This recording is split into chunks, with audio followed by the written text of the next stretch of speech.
siap? Siap. Hari ini kita akan belajar coding kecerdasan artifisial atau dalam arti KA singkatannya ya. Nah, untuk hari ini saya minta supaya salah satu ketua kelas 7 Zona, hadir semua? Hadir semua. Oke, kalau semuanya hadir, kita tidak lagi absen karena kita juga cukup sedikit ya. Masih ini tidak apa-apa, tidak pengaruhnya. Sekarang kita akan langsung masuk ke pembelajaran kita, yaitu berpikir komputasional. Ya, berpikir komputasional. Komputasional itu mirip-mirip kayak kalian berpikir macam komputer. Siapa di sini yang pernah pakai menggunakan AI, ChatGPT? Pernah? Yang punya HP dulu kan? Siapa yang punya HP? Angkat tangan.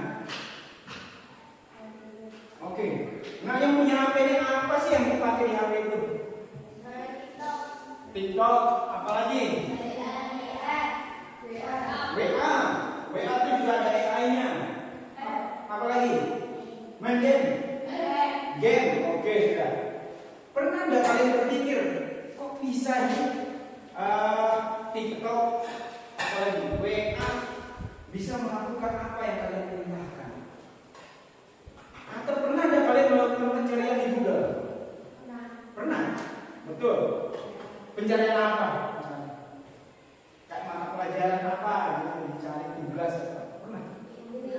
Bahasa Inggris, apa dicari terjemahan? Terjemahan bahasa Inggris, apa lagi selain bahasa Inggris? Matematika, apa yang dicari matematika? Rumusnya? Rumus, apa lagi? Zidan, ada? Enggak pernah buka Google, apa yang dibuka biasanya? Game aja? Enggak pernah? Enggak ada HP? Punya, terus apa dipakai HP? Nonton aja, oke dah. Jadi sebenarnya begini ya, berpikir komputasional itu seolah-olah membuat pola pikir kita sendiri ya. Kalian fokus.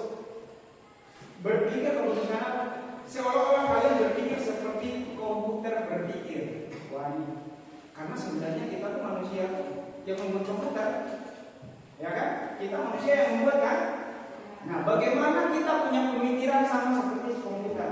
Ya, ternyata saya ya benar sudah berpikir seperti komputer. Nah, itu adalah tujuan kita pada hari ini. Jadi kita masuk ke materi yang pertama. Ini berpikir komputasional adalah suatu metode atau cara berpikir yang memecahkan masalah. Kalau biasanya kalian kasih masuk di AI itu bisa di komputer itu yang masalah. Apa sih arti dari bahasa Inggris apa gitu?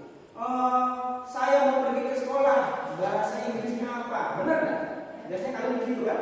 Oh, rumus matematika dari peran bisa nggak mudah dari sana? Dari proyek bisa kan ada jalannya juga dari samping masjid naik ke sini, benar nggak? Bisa juga ada jalan kamu lewat dari kebun, bisa juga karena jalan ini terhalang, ya kan? Bisa juga kamu lewat dari kebun sampai di sekolah. Kira-kira menurut kamu dari ketiga jalan itu mana yang paling cepat ke sekolah? Jalan tengah ini. Dengan sendirinya kamu akan berpikir jalan tengah lebih cepat. Iya kan? Atau yang kedua, pernah memakai Google Map? Pernah? Google Map, misalnya kamu ke Pringabaya, ya kan? Atau Labuan Lombok ya. Saya tahu Pak Semi ada 2 jalur ke Labuan Lombok. Yang pertama itu dari Trans, yang kedua itu dari proyek. Ya, 2 jalur ini punya hambatan yang berbeda. Yang satu jauh, kita turun dari sini proyek, muter sampai ke mana? Benar? Yang satu kita lurus saja, tapi di sampai di hutan di mana? Di Trans itu jalannya rusak, terhambat, ya kan? Kira-kira mana yang lebih cepat sampai di Labuan Lombok? Hah?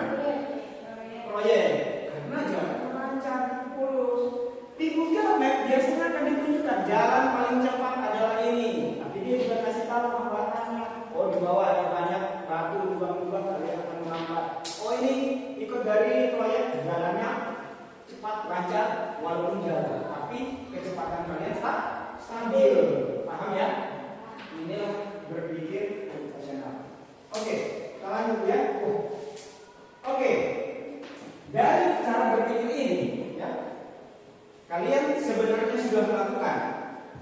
Ada 4 pilar utama berpikir profesional. Yang pertama dekomposisi, ya. Yang pertama dekomposisi, yang kedua pengenalan pola, yang ketiga abstraksi, yang keempat algoritma. Nanti ini bingung nih, apa sih itu? Dekomposisi apa itu pengenalan pola? Apa itu abstraksi dan apa itu algoritma? Oke, kita lanjut ya. Yang pertama, kita akan tahu dekomposisi. Ini contoh kalian ibu lagi punya mama di rumah kan?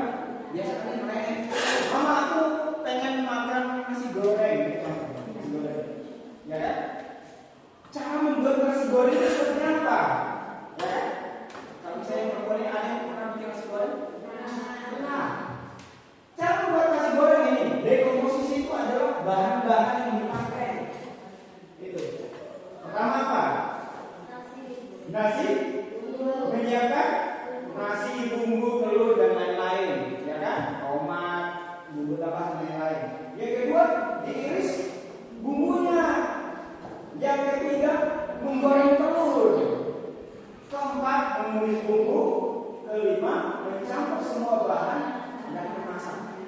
Kita pakai atau cara yang kita lakukan untuk membuat nasi goreng. Paham ya? Paham kan? Lagi-lagi. Paham ya? Jadi dekomposisi itu adalah bahan-bahan dan cara kita dipakai untuk membuat nasi goreng. Ingat itu ya, bahan yang kita pakai untuk membuat nasi goreng. Coba seandainya kalian mau ke sekolah, berangkat dari rumah ke sekolah, apa yang perlu disiapkan? Tas, buku, mata pelajaran hari ini, pakaian, ya, pakaian ya, alat tulis, ya kan? Apalagi sepatu, ya kan? Jadi manual itu kan? Yang pastinya caranya seperti apa? Mandi, bangun, mandi, sikat gigi, ya kan? Sarapan, terus berangkat ke sekolah pakai sepeda motor atau jalan kaki. Nah itu dekomposisi, ya, paham ya? Kita ada, karena tidak ada telur, tidak usah pakai telur, lebih enak. Ada yang digantikan pakai apa lah gitu, pakai daging ayam, bener nggak? Suir-suir ayam gitu. Nah ini adalah pengenalan pola untuk bisa membuat nasi goreng ini. Jadi membuat nasi goreng seperti itu ada masalah. Saya harus membuat nasi goreng, gimana cara-caranya? Bahannya sudah ada, caranya seperti apa?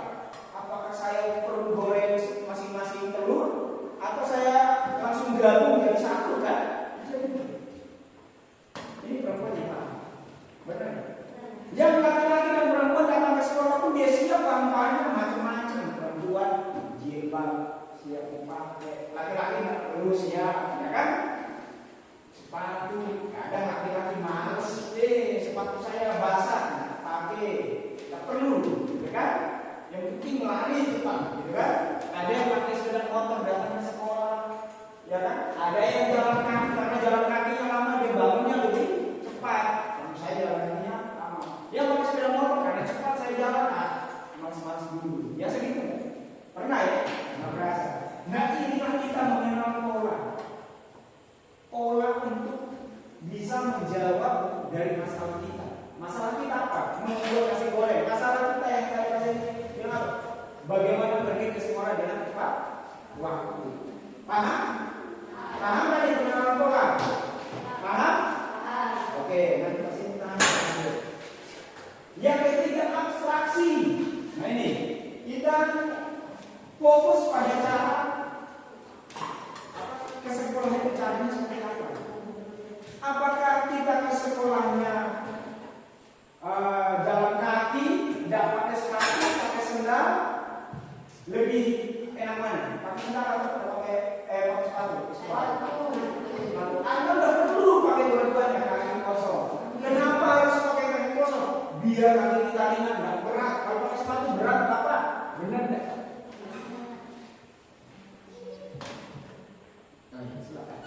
Ya,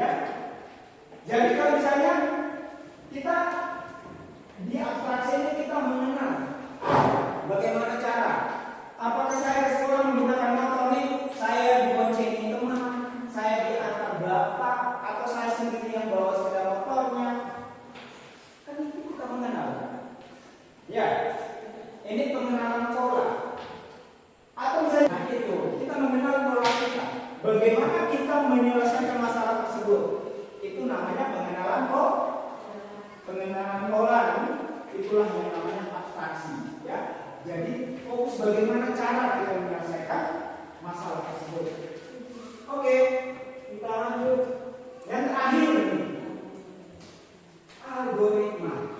Ya, ternyata dari sekian banyak yang kita pakai, algoritma inilah yang akan bisa menjawab masalah kita.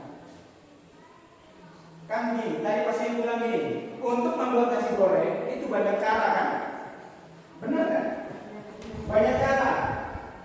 Tapi dari cara-cara tersebut ada yang tidak perlu kita lakukan. Benar? Contoh, kamu mau ke sekolah ya? Kamu mau sekarang ke sekolah supaya tidak terlambat ke sekolah kan? Kira-kira pola apa yang akan saya buat? Algoritma ini yang akan menjawab masalah kita yang paling terakhir. Ini adalah bagaimana cara kita. Oh, saya kalau mau ke sekolah biar tidak terlambat, tidurnya lebih cepat, supaya bangunnya lebih pagi kan? Tidur lebih cepat. Yang kedua, tidak perlu ya namanya saya udah tidur cepat, kadang masih tidur cepat, masih mandi. Ya kan? Oh, lepas gini. Saya tidur lebih cepat. Yang kedua, jangan sampai kita tidur lebih cepat tapi bangunnya tetap sama. Ya kan? Jangan. Jadi kalau tidur lebih cepat, bangun lebih pagi. Setelah itu, oh sebelum tidur saya sudah siapkan buku-buku saya, buku, alat tulis menulis kita sudah siap. Benar kan? Biar bangun pagi tinggal hanya mandi, pakaian, ambil tas, pakai sepatu, berangkat ke sekolah. Tepat waktu enggak? Benar. Kadang ada yang udah tidurnya cepat, bangunnya masih ngantuk begini, terus masih main game lagi, terus masih siapkan buku. Nah ini algoritma ini tidak, kita mengabaikan kegiatan kita yang tidak terpakai. HP nggak usah sudah kita pegang, buku sudah kita siapkan dari tadi malam, tinggal bangun pagi, sarapan, mandi, pakaian, ambil tas, berangkat ke sekolah. Inilah yang namanya algoritma. Kita memilih hal yang paling utama yang tidak akan menghambat kita untuk tidak terlambat ke sekolah. Ya, inilah algoritma.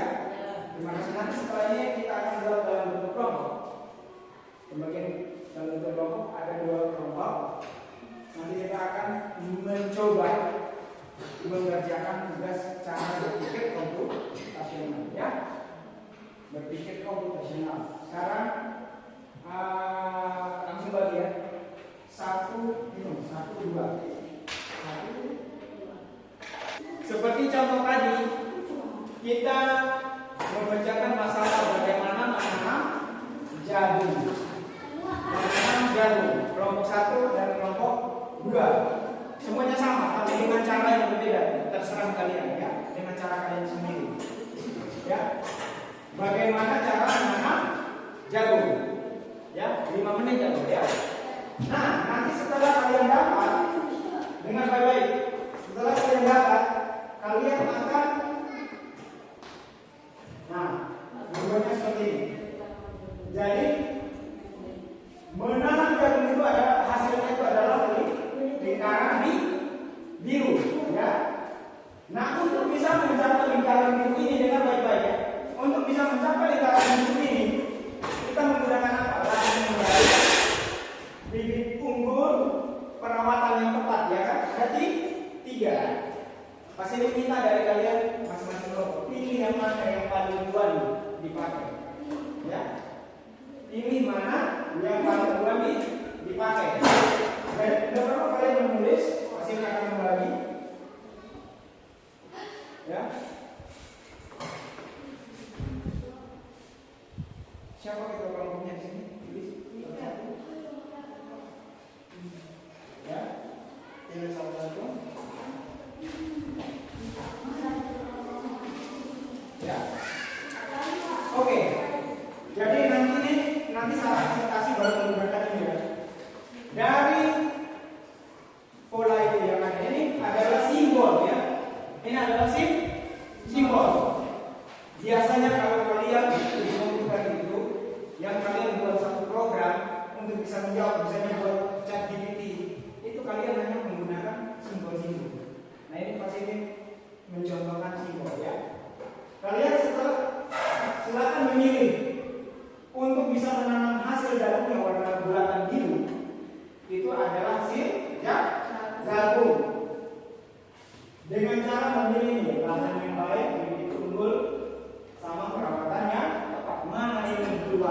melongo.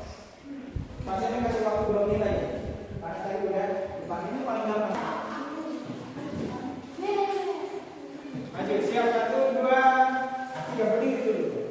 Nah, menurut kelompok 1 apa yang keluar? Mana yang keluar lagi? Lahan yang baik, yaitu tumbuh atau perawatan yang baik? Nah, lahan yang baik. Oke, lanjut. Lahan yang baik. Maju. Dan. Oke. Yang kedua apa? Menimbul. Maju. Jangan ditutup wajahnya. Yang ketiga, oke, perawatannya tepat. Yang keempat,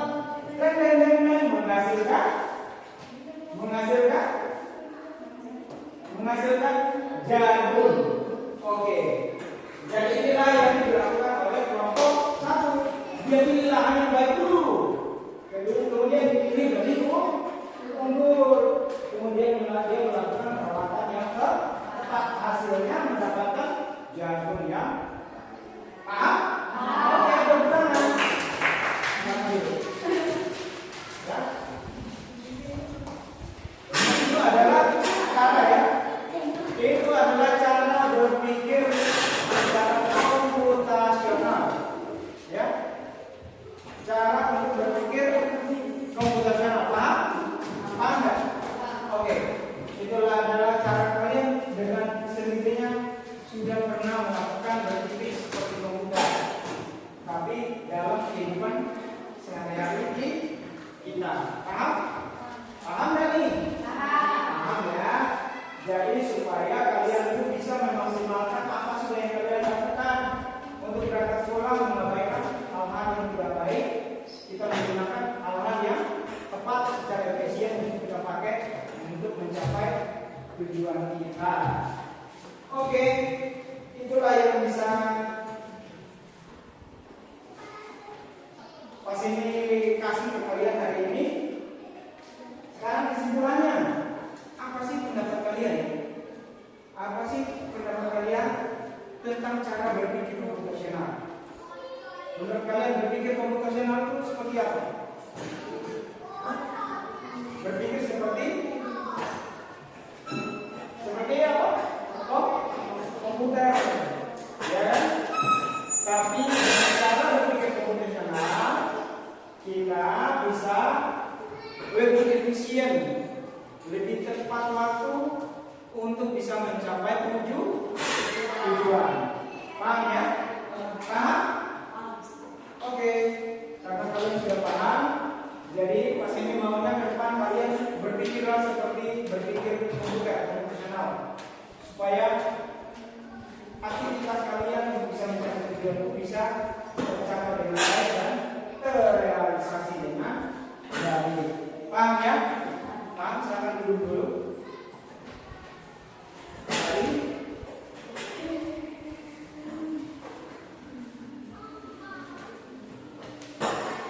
Oke, cukup sekian ya. Sekian mata pelajaran dari kelas ini hari ini. Semoga bermanfaat dan semoga mata pelajaran tentang berpikir komputasional bisa kalian aplikasi dalam kehidupan kalian sehari-hari, sehingga tidak membuang-buang waktu, tidak membuat sesuatu yang terlalu berlebihan untuk membuat kita menjadi terhambat untuk bisa mencapai tujuan kita. Dan kalau kalian berpikir saya mau menjadi dokter, itu masalah. Tapi gimana caranya untuk bisa mencapai dokter? Sekolah yang baik, belajar yang baik, siapkan keuangan yang baik, ya enggak? Lanjut sekolah sampai akhirnya bisa mencapai cita-cita kalian untuk menjadi dokter